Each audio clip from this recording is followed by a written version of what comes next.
सुप्रभात, नमस्कार, स्वागत है आप सभी का। आप देख रहे हैं सुबह 9 बजे। मैं हूं प्रीति सिंह। आइए शुरुआत करते हैं सुर्खियों के साथ। तकनीकी दिक्कत की वजह से टला मिशन चंद्रयान 2।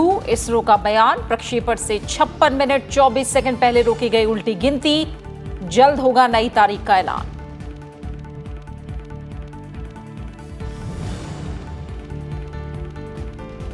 असम और बिहार में बाढ़ की स्थिति गंभीर, चपेट में दोनों राज्यों के 37 जिलों के 45 लाख लोग। अब तक 15 लोगों की मौत। राहत और बचाव का काम तेज। हिमाचल प्रदेश के सोलन में भारी बारिश के बाद इमारत ढहने से हुए हादसे में 6 सैनिक समेत 7 की गई जान। नेपाल में अब तक 60 लोगों की मौत।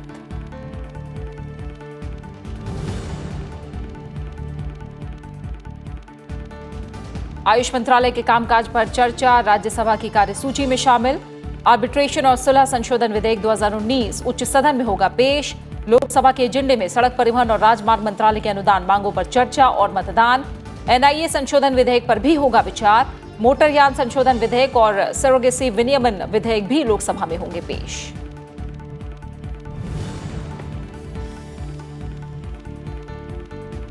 करतारपुर साहिब तक श्रद्धालुओं को मिलेगी visa free entry. Bharat Pakistan के बीच दूसरे दौर की वार्ता में रोजाना 5000 तीर्थयात्रियों को प्रवेश देने पर सहमति। रावी नदी पर पुल बनाने समेत भारत के कई और मांगों पर राजी पाकिस्तान। यात्रा की आड़ में भारत विरोधी किसी भी गतिविधि की इजाजत नहीं देने का भी इस्लामाबाद ने दिया भरोसा।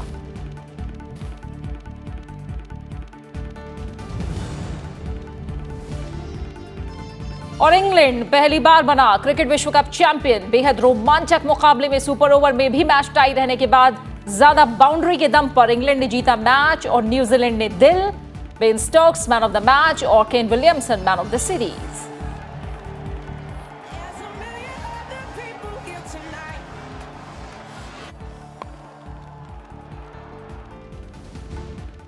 सबसे पहले बात चंद्रयान 2 मिशन की। चांद पर भेजे जाने वाले इसरो के महत्वाकांक्षी चंद्रयान 2 मिशन को लॉन्चिंग से ठीक पहले रोक दिया गया। लॉन्चिंग सिस्टम में एक तकनीकी दिक्कत के चलते यह फैसला लिया गया। इसरो ने एक बयान जारी करके ये जानकारी दी। तड़के 2:51 पर होने वाली लॉन्चिंग की उल्टी गिनती 56 मिनट 24 सेकंड पहले मिशन कंट्रोल रूम से घोषणा के बाद रात 1:55 पर रोक दी गई। इसरो की ओर से लॉन्चिंग टालने की आधिकारिक पुष्टि किए जाने से पहले काफी भ्रम की स्थिति भी बनी रही। लॉन्चिंग से करीब 1 घंटे पहले लॉन्च व्हीकल सिस्टम में एक तकनीकी दिक्कत का पता चला। एहतियातन लॉन्च होने वाले चंद्रयान 2 मिशन को यहीं रोकने का फैसला लिया गया।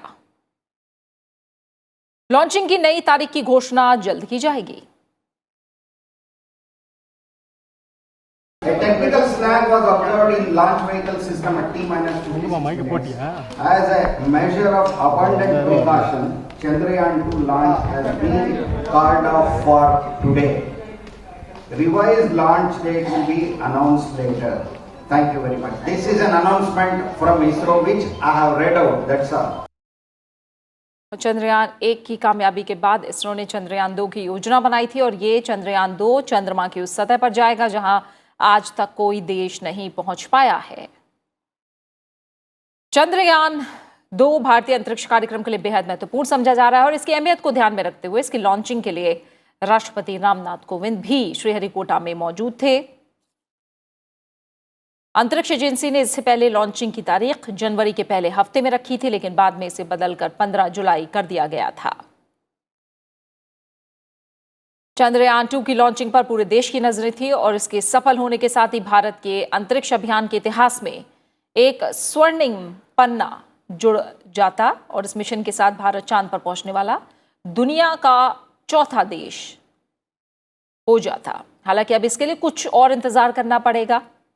अब तक के सबसे शक्तिशाली लॉन्चिंग यान GSLV Mark 3 M1 रॉकेट के साथ 978 करोड़ रुपए की लागत से निर्मित चंद्रयान 2 की लॉन्चिंग होने की स्थिति में इसे चंद्रमा तक पहुंचने में 54 दिन लगते।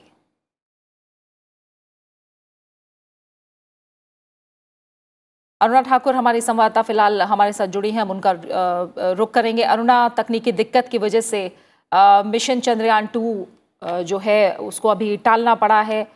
फिलहाल क्या क्या जानकारी है, क्या डिटेल्स हैं, क्या दिक्कत रही और अब कब ये मिशन दोबारा शुरू किया जाएगा?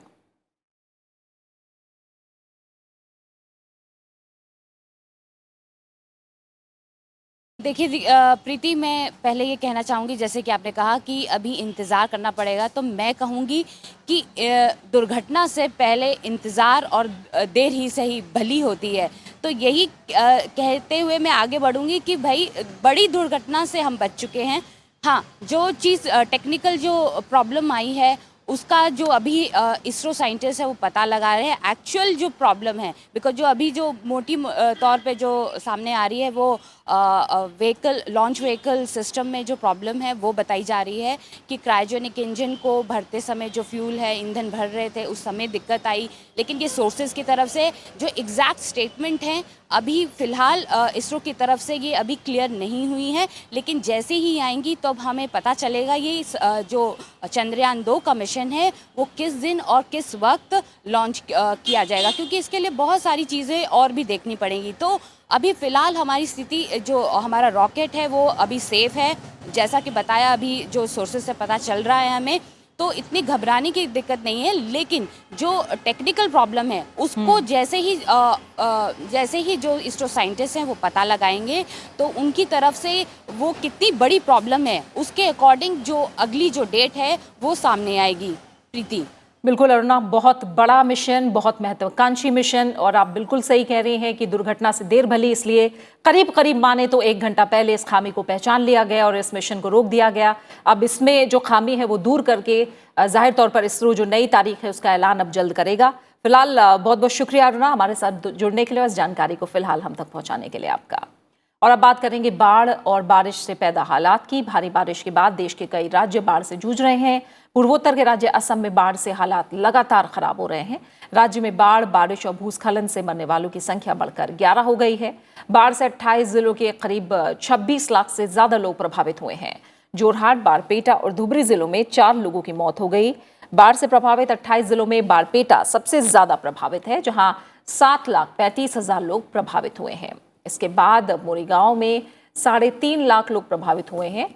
धुबरी जिले में प्रभावित लोगों की संख्या 3,38,000 है। मौसम विभाग के पूर्वानुमान के मुताबिक असम में और बारिश हो सकती है और ब्रह्मपुत्र का जल स्तर बढ़ने की आशंका है। राज्य सरकार स्थिति से निपटने में पूरी तरह से सक्षम है। काजीरंगा राष्ट्रीय उद्यान का 70% हिस्सा भी प्रभावित हुआ है।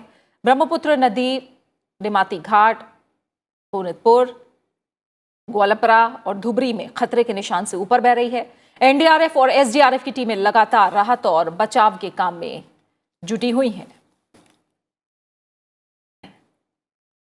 वहीं बिहार में भी बाढ़ की स्थिति गंभीर हो गई है। बाढ़ से राज्य के 9 जिलों में अब तक 4 लोगों की मौत हो चुकी है और 18 लाख लोग पीड़ित हुए हैं। मूसलाधार बारिश से राज्य की 5 नदियां खतरे के निशान से ऊपर बह रही हैं। मुख्यमंत्री नीतीश कुमार ने कल बाढ़ पीड़ित इलाकों का हवाई सर्वेक्षण भी किया। राज्य के 9 जिलों शिवहर, सीतामढ़ी, पूर्वी चंपारण, मधुबनी, अररिया, किशनगंज, सुपौल, दरभंगा और मुजफ्फरपुर के 55 प्रखंडों में बाढ़ से कुल 17,96,535 की आबादी जो है वो बाढ़ की चपेट में है। सबसे ज्यादा सीतामढ़ी जिला प्रभावित हुआ है। यहां 20 जुलाई तक स्कूल बंद रहेंगे। एनडीआरएफ और एसडीआरएफ के 13 दल तैनात किए गए हैं। प्रशासन ने 45,053 लोगों को शरण देने के लिए 152 राहत शिविर खोले हैं, जबकि 251 सामुदायिक रसोई की व्यवस्था की गई है। लगातार बारिश से राज्य में 5 नदियां बागमती, कमला बलान, लालबकिया, अधवारा और महानंदा कई जगहों पर खतरे के निशान से ऊपर बह रही है। पटना के मौसम विज्ञान केंद्र ने अगले 4 दिनों में कई जगहों पर बारिश की आशंका भी जताई है। वहीं बात करें त्रिपुरा की, तो बाढ़ से लोगों की परेशानियां काफी ज्यादा बढ़ी हुई हैं। 10,000 लोगों ने राहत शिविरों में शरण ले रखी है और बाढ़ में फंसे लोगों के बचाव के लिए सरकार ने त्रिपुरा स्टेट राइफल्स और नेशनल डिजास्टर रिस्पांस फोर्स के कर्मियों और नागरिकों को बचाव दल को तैनात किया है। कई नदियों का जलस्तर खतरे के निशान को पार कर चुका है। मुख्यमंत्री बिप्लब देव ने मुख्य सचिव उसुरुपति वेंकटेश्वरलू और अन्य अधिकारियों को हालात से निपटने के लिए सतर्क रहने को कहा है। भारी बारिश के बाद हिमाचल प्रदेश के सोलन जिले के कुमारहट्टी में 4 मंजिला इमारत ढहने से 6 सैनिक समेत 7 लोगों की जान चली गई। हादसे में 28 लोग घायल हुए हैं। मलबे में अभी भी 7 लोगों के फंसे होने की आशंका है। सेना, एनडीआरएफ और स्थानीय प्रशासन राहत और बचाव के काम में जुटे हैं। हिमाचल प्रदेश के मुख्यमंत्री जयराम ठाकुर ने ट्वीट करके हादसे पर दुख जताया और जांच के आदेश दिए हैं। वहीं पड़ोसी राज्य नेपाल में भी तेज बारिश, बाढ़ और भूस्खलन से जुड़ी घटनाओं में मृतकों की संख्या बढ़कर 60 हो गई है और 26 लोग अभी भी लापता हैं। नेपाल में भारी बारिश की वजह से 28 जिलों में 10,000 से अधिक परिवार पीड़ित हुए हैं। नेपाल पुलिस और सेना के अब तक 1,400 से अधिक लोगों को सुरक्षित बचाया है। कई क्षेत्रों में बारिश और बाढ़ से सड़क यातायात और विद्युत आपूर्ति बाधित हुई है। राजमार्गों को खोलने और बिजली बहाल करने का काम जारी है। सभी प्रमुख और मझोले नदियों का जलस्तर सतर्कता के निशान के आसपास बना हुआ है। नदियों के तटों पर रहने वाले लोगों को सावधानी बरतने की सलाह दी गई है।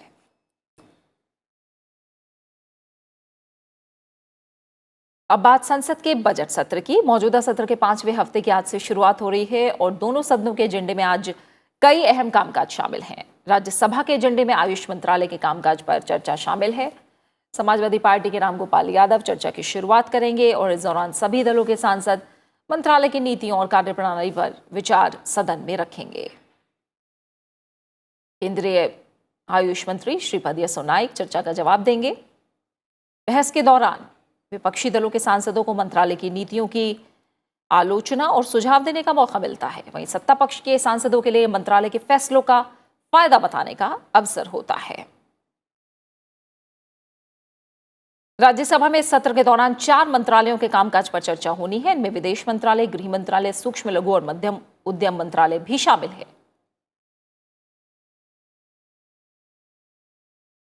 इसके अलावा राज्यसभा में आज केंद्रीय कानून मंत्री रविशंकर प्रसाद मध्यस्थता और सुलह संशोधन विधेयक 2019 भी पेश करेंगे। वहीं लोकसभा के एजेंडे में राष्ट्रीय अन्वेषण अभिकरण संशोधन विधेयक 2019 शामिल है। केंद्रीय गृह मंत्री अमित शाह विधेयक पर विचार और पारित करने का प्रस्ताव करेंगे। विधेयक में राष्ट्रीय जांच एजेंसी यानी एनआईए को भारत से बाहर किसी अनुसूचित अपराध के संबंध में मामले की जांच का निर्देश देने का प्रावधान किया गया है। इस संशोधन विधेयक का मकसद एनआईए अधिनियम को मजबूत बनाना है। इसके जरिए राष्ट्रीय अन्वेषण अभिकरण के अधिकारियों की वैसी शक्तियां, कर्तव्य, विशेषाधिकार और दायित्व प्रदान करने की बात कही गई है जो अपराधों की जांच के संबंध में पुलिस अधिकारियों द्वारा न केवल भारत में बल्कि भारत के बाहर भी प्रयोग की जाती रही हैं। इसमें कहा गया है कि केंद्र सरकार और राज्य सरकारें अधिनियम के अधीन अपराधों के विचारण के मकसद से एक या अधिक सत्र अदालत या विशेष अदालत स्थापित करें। लोकसभा के एजेंडे में सड़क परिवहन और राजमार्ग मंत्रालय के अनुदान मांगों पर चर्चा और मतदान भी शामिल है।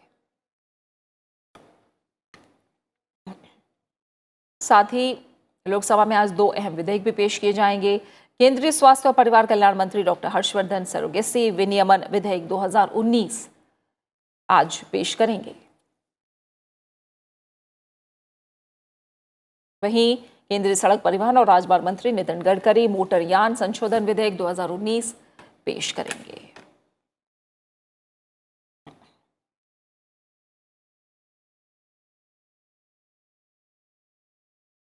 आज के नए हफ्ते की शुरुआत आज संसद सत्र के और आज अगर उच्च सदन की बात करें तो आयुष मंत्रालय के कामकाज पर चर्चा है और आर्बिट्रेशन और सुलह संशोधन विधेयक 2019 भी उच्च सदन में पेश होगा। वहीं लोकसभा के एजेंडे में भी अहम कामकाज है। इसके अलावा बात करें तो राज्यसभा के सदस्यों को आज से 18 जुलाई के दौरान आईटी सुविधाओं के लिए विशेष प्रशिक्षण दिया जाएगा। सभापति के आदेश से इसकी व्यवस्था की गई है। ऑनलाइन नोटिसों समेत कई और व्यवस्थाओं का काफी सकारात्मक असर पड़ा। ये प्रशिक्षण 3 बजे से शाम 5 बजे तक चलेगा। इसमें एनआईसी के कर्मचारी सांसदों को कई मुद्दों पर संसद भवन के कमरा नंबर 67 में प्रशिक्षित करेंगे। सांसदों को के जो प्रशिक्षण के मुख्य बिंदु हैं उनमें सदस्य पोर्टल, ई नोटिस सुविधा, मोबाइल डिवाइस पर Rajya Sabha customise app updation, Rajya Sabha वेबसाइटों पर सूचना, राज्यसभा डिबेट पोर्टल पर खोज सुविधा, ईमेल और इंटरनेट का उपयोग शामिल है। सभापति राज्यसभा ने मॉनसून सत्र 2018 के दौरान सांसदों के ऑनलाइन नोटिस देने की सुविधा की मांग को पूरा किया और इस व्यवस्था से सांसदों को इलेक्ट्रॉनिक रूप में विभिन्न संसदीय प्रणालियों के लिए नोटिस देने का अधिकार मिला और इसी के बाद ई नोटिस पोर्टल भी बनाया गया है जिसका प्रयोग सहज है। हालांकि नोटिस ऑफिस में पुरानी परिपाटी को बरकरार रखा गया है और वास्तविक रूप से नोटिस दिया जा सकेगा। इसके लिए सांसदों और उनके सहयोगियों के लिए प्रशिक्षण की भी पूरी व्यवस्था की गई है। वेब आधारित सुविधा में नियमों के तहत राज्यसभा में उठाए जाने वाले सभी विधायी काम, प्रश्न, शून्यकाल, विशेष उल्लेख, ध्यानाकर्षण और अल्पकालिक चर्चा के बारे में सदस्य सूचनाओं को ऑनलाइन प्रस्तुत कर सकते हैं। साथ ही भारतीय संविधान के 8वें अनुसूची में 22 भाषाओं के लिए सांसद किसी में भी भाषण दे सकते हैं। यह व्यवस्था भी सभापति ने कराई है।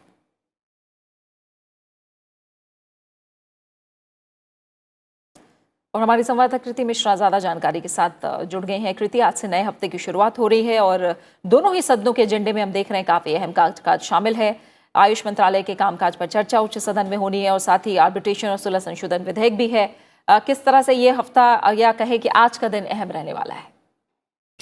जी हाँ प्रीति, देखिए नए हफ्ते की शुरुआत हो गई है। पिछले हफ्ते ने देखा कि थोड़े बहुत सदन में जो है वो व्यवधान रहा, हालांकि उसके बाद भी सदन ने जो जनरल बजट है उस पर पूरी चर्चा की। अगर हम आज की बात करें तो देखिए आर्बिट्रेशन एंड कंसिलिएशन जो बिल है वो सदन में, उच्च सदन में पेश किया जाएगा। देखिए लगातार सरकार कोशिश करती आई है कि जो लिबरलाइजेशन, ग्लोबलाइजेशन है उसका फ़ायदा उठाकर भारत को इंटरनेशनल आर्बिट्रेशन का एक सेंटर बनाया जाए, जिस तरह से सिंगापुर, यूके और फ्रांस है। तो इसके लिए ये बेहद अहम बिल है आज जो सदन में पेश होगा। इसके अलावा देखिए पहले भी डिस्कशन हो चुका था बीएसी में कि जो मंत्रालय हैं, चाहे फिर वो एमएसएमई हो, एक्सटर्नल अफेयर्स हो, होम अफेयर्स हो, उसके अलावा जो आयुष मंत्रालय है उस पर चर्चा होनी है। देखिए सरकार ने आयुष पर जो अल्टरनेटिव मेडिसिन है, चाहे वो होम्योपैथी हो या फिर आयुर्वेद हो, उस पर काफ़ी फोकस किया है। 2014 में एक अलग से गठन किया मंत्रालय का, जो कि आयुष मंत्रालय। अगर हम बजट की भी बात करें तो इसमें तकरीबन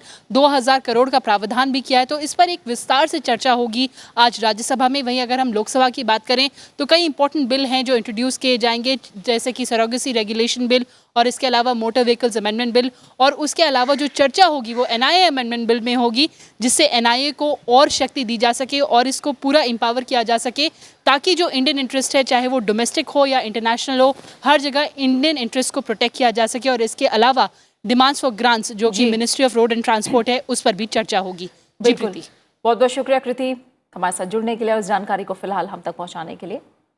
आगे की खबरों का रुख करेंगे। दिल्ली के तालकटोरा स्टेडियम में कल ग्रुप हाउसिंग सोसाइटी के रीडेवलपमेंट को लेकर बैठक हुई। इसमें मुख्य अतिथि के तौर पर केंद्रीय वित्त मंत्री निर्मला सीतारमण शामिल हुई। इस मौके पर उन्होंने कहा कि प्रधानमंत्री नरेंद्र मोदी बजट से पहले से ही चाहते थे कि 2022 तक सभी लोगों के लिए घर सस्ते में ही मिल जाएं। उन्होंने कहा कि इसके लिए बजट में खास प्रावधान किए गए हैं। सम्मेलन में वित्त मंत्री के अलावा केंद्रीय मंत्री नरेंद्र तोमर, पूर्व केंद्रीय मंत्री विजय गोयल, सांसद आर.के. सिन्हा, प्रवेश वर्मा, हंसराज हंस समेत कई लोग मौजूद रहे। प्रधानमंत्री जी इस बजट से पहले से ही बोल रहे हैं कि अफोर्डेबल हाउसिंग होना चाहिए इस देश में सबके लिए। 2022 के पहले ही जब हम 75 इयर्स ऑफ इंडियन इंडिपेंडेंस मनाएंगे, उससे पहले ही सबके लिए कम से कम there should be a roof about their head, छत होना चाहिए सर के ऊपर सब नागरिकों को। इसके लिए मेहनत कर रहे हैं प्रधानमंत्री जी। इसीलिए इस बार बजट में हाउसिंग के लिए बहुत सारे प्रावधान किए गए हैं। लेफ्टिनेंट गवर्नर ने ये सीधे आदेश दिए हैं कि डीडीए इन 1200 ग्रुप हाउसिंग सोसाइटी का सर्वे करेगी, इनके पास कितनी जमीन है, इसमें कितने फ्लैट हैं और उनकी क्या समस्याएं हैं और उसमें कितने लोग रहते हैं और उस लैंड के ऊपर एक्स्ट्रा फैसिलिटीज क्या बन सकती। उसके बाद ग्रुप हाउसिंग सोसाइटीज क्या जब सर्वे पूरा हो जाएगा तो 66% से ज्यादा 66% या उससे ज्यादा सोसाइटी में रहने वाले लोग अगर इस बात का फैसला करेंगे कि हम अपनी सोसाइटीज को तोड़ के दोबारा बनाना चाहते हैं, तो इसमें सोसाइटी में जो लोग रहते हैं उनका खर्चा नहीं होगा। केंद्रीय मानव संसाधन विकास मंत्री रमेश पोखरियाल निशंक ने कहा है कि नई शिक्षा नीति प्रारूप 3 साल के गहन विचार मंथन का परिणाम है और इसे पब्लिक डोमेन में डाला गया है और व्यापक विचार के साथ नई शिक्षा नीति तय होगी। उन्होंने कहा कि विख्यात पत्रकार प्रभाष जोशी मेघालय की शिक्षा नीति के विरोध में थे और हम भी इसी के अनुरूप भारत की जड़ों से जुड़ने वाली नई शिक्षा नीति लाएंगे। भारत की विख्यात पत्रकार प्रभाष जोशी की स्मृति में कल आयोजित समारोह प्रभाष प्रसंग में मुख्य अतिथि के तौर पर रमेश पोखरियाल निशंक ने बात कही। इस मौके पर प्रख्यात साहित्यकार गिरिराज किशोर ने बा और बापू विषय पर व्याख्यान दिया और कई लोगों ने भी इस मौके पर संबोधित किया।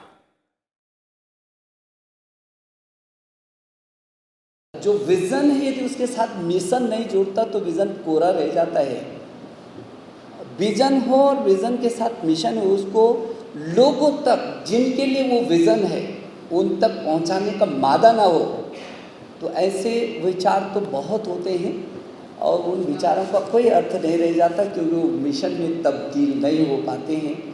यदि उस विचार को मिशन में तब्दील करके और उसके अंतिम छोर तक, उसकी परिणति तक पहुंचाने का जो मादा था, जो मिशन था, वो पूज्य प्रभाष जी में देखने को मिलता था। कभी आपकी नज़र पड़े तो कस्तूरबा बा उपन्यास को देखेंगे, उसमें उन्होंने कई ऐसे मसले तय किए जो गांधी जी ने गिरा दिए थे, क्योंकि वो बहुत सख्त थे, स्ट्रिक्ट थे, तो लेकिन वो इस बात को नहीं मानते थे। वो कहते थे कि नियम नियम है और त्याग त्याग है और जो आदमी की मानसिकता है वो मानसिकता है, उसको कभी कभी छानना पड़ता है। जो नोबेल पुरस्कार समिति है उसके सामने भी ये सवाल आया कि आपने गांधी जी को नोबेल पुरस्कार क्यों नहीं दिया।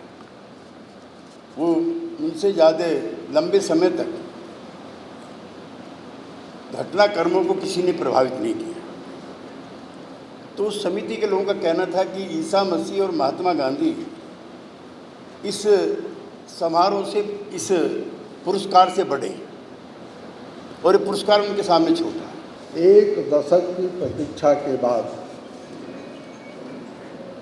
कोई कल्पना कर सकता है कि एक व्यक्ति एक दैनिक निकालना चाहता था, लेकिन उसको निकालने के लिए पूरे करीब 11 साल इंतज़ार करना पड़ा। ये 11 साल इंतज़ार प्रभाष जोशी ही कर सकते थे, दूसरा कोई नहीं। उपराष्ट्रपति एम वेंकैया नायडू ने गैर संचारी रोगों के खिलाफ राष्ट्रव्यापी मुहिम चलाने का आह्वान किया और निजी अस्पतालों से शहरी और ग्रामीण दोनों क्षेत्रों में एनसीडी क्लिनिक स्थापित करने में भूमिका निभाने की अपील की। चेन्नई में एक निजी अस्पताल का उद्घाटन करने के बाद उन्होंने आधुनिक जीवन शैली और अस्वास्थ्यकर आहार संबंधी आदतों के खतरों का भी जिक्र किया। उन्होंने जीवन शैली के रोगों के खतरों के बारे में अवगत कराने के लिए चिकित्सा बिरादरी से विशेष रूप से छात्रों तक पहुंचने का आग्रह किया। उन्होंने कहा कि देश ने पिछले 5 दशकों में शिशु और मातृ मृत्यु दर को कम करने और HIV और TB जैसी बीमारियों के प्रसार को नियंत्रित करने में काफ़ी प्रगति की है, लेकिन गैर संचारी रोगों के बढ़ते मामलों को रोकने के लिए ठोस कार्रवाई करने की ज़रूरत है। तमिलनाडु के राज्यपाल बनवारीलाल पुरोहित भी उद्घाटन कार्यक्रम में मौजूद थे। उन्होंने चिकित्सा, शिक्षा और चिकित्सा विज्ञान में देश के गौरवशाली अतीत का उल्लेख किया। Two things, the Indian Medical Association must take up this as a national movement against the growing incidence of non-communicable diseases. They should take lead to promote awareness among the people, particularly school and college students, on the health hazards caused by sedentary lifestyles and unhealthy dietary habits. The media also has an important role. I am happy certain media, print media in different languages across the country and also electronic media, they are also having interaction with the doctors, spending some time, calling experts and then taking their advice, passing out to the people. This is what is required. That is part of our responsibility. We are all hearing nowadays something about corporate social responsibility. Now I am suggesting doctors' professional social responsibility. This is a new suggestion I am giving. Doctors, actors and also the TV and the media, they also have a social responsibility to create awareness among the people. Karnataka में सियासी संकट जारी है और संकट के समाधान के लिए कांग्रेस और जेडीएस के कवायद भी जारी है। कांग्रेस ने आज अपने विधायक दल की बैठक बुलाई है। इस बीच राज्य के वरिष्ठ मंत्री डीके शिव कुमार ने गठबंधन सरकार को बचाने की आखिरी कोशिश करते हुए बागी विधायकों को उनकी मांगे पूरी करने का भरोसा दिया है। बागी विधायकों से उन्होंने कहा है कि अगर वो अपना इस्तीफा वापस ले लेते हैं और विधानसभा के चालू सत्र में हिस्सा लेते हैं तो उनकी मांगे पूरी की जाएंगी। वहीं बीजेपी के प्रदेश अध्यक्ष बीएस येदियुरप्पा ने मुख्यमंत्री एचडी कुमारस्वामी के इस्तीफे की मांग दोहराई है। उन्होंने कहा कि गठबंधन सरकार बहुमत खो चुकी है, इसलिए कुमारस्वामी को इस्तीफा दे देना चाहिए या विधानसभा में विश्वास मत का सामना करना चाहिए।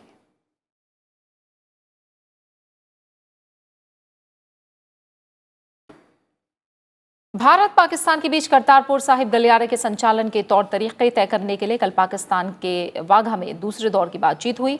बैठक में भारतीय पासपोर्ट धारकों को वीजा फ्री एंट्री देने पर पाकिस्तान सहमत हो गया है।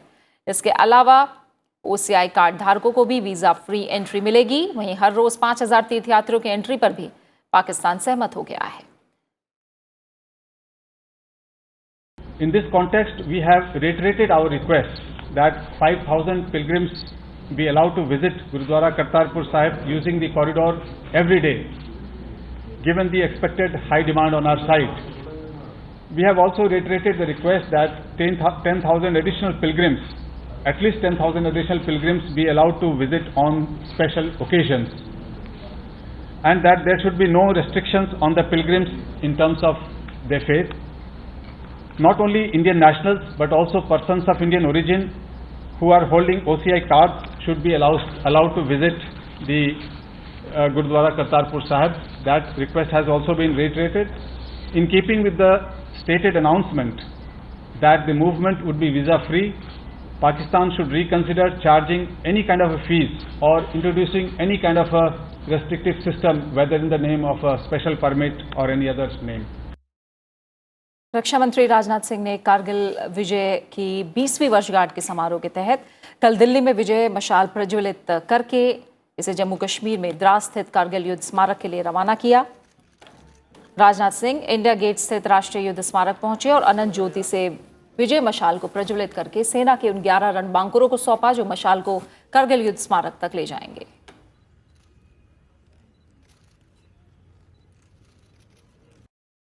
और अब बात टेनिस की। नोवाक जोकोविच ने विंबलडन टेनिस टूर्नामेंट के पुरुष एकल का खिताब जीत लिया है। जोकोविच ने फाइनल में रॉजर फेडरर को हराकर 5वीं बार वो चैंपियन बने हैं। नोवाक जोकोविच ने 2 मैच पॉइंट बचाए और रॉजर फेडरर को 5 सेट तक चले सबसे लंबे और रोमांचक फाइनल में हराकर 5वीं बार विंबलडन खिताब जीता। ये मैच 4 घंटे 57 मिनट तक चला।